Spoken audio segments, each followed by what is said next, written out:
So let's practice addition, subtraction of positive, negative numbers, because remember, if you don't use a skill, you lose the skill. So let's just review first the rules.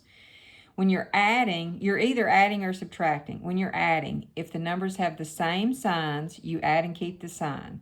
If they have different signs, you subtract and take the sign of the larger.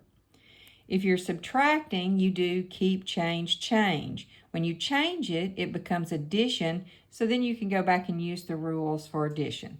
Now let's look at some numbers. And before we do them, my disclaimer, I picked easy numbers on purpose. So I know you can do these in your head, but I want you to focus on this process, because when we start putting variables with it, it becomes a little harder. So the first thing you got to do, you can only work with 2 numbers at a time. So even if you have a string of numbers, just pick 2. Pick 2 and work with them. Now, the first thing you want to do when you look at a problem is figure out, do I have addition or subtraction? I usually tell my kids to go through and circle all the addition ones and do those first, so you're not flip-flopping, but we're going to work through them as they are. All right, here I have addition. My signs are the same, so I'm going to add and keep the sign. So this is going to be -7. Here I have addition, but I have different signs. So I'm going to subtract the numbers, 4 minus 2, and I'm going to take the sign of the larger number, which is positive.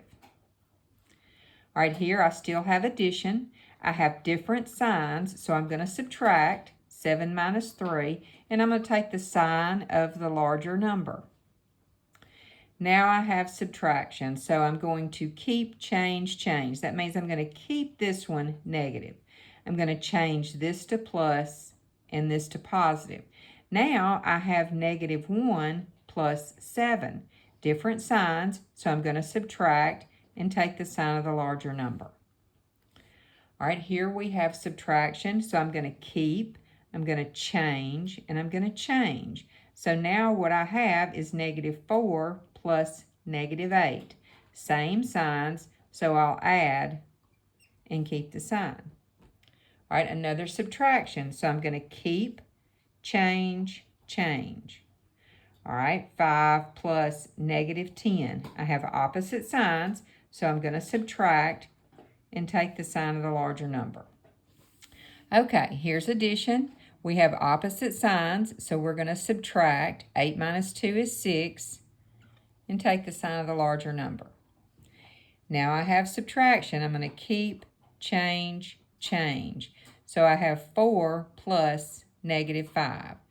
Different signs. I'm going to subtract and take the sign of the larger number. All right, another subtraction. I'm going to keep, change, change. So now I have 7 plus 1, which is 8. Then I have another subtraction, so I'm going to keep, change, change. So I have -7 plus 1.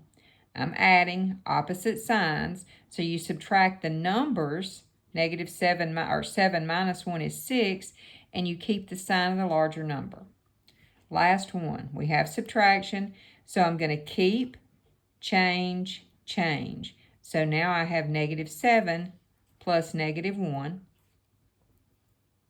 The signs are the same, so you add and keep the sign.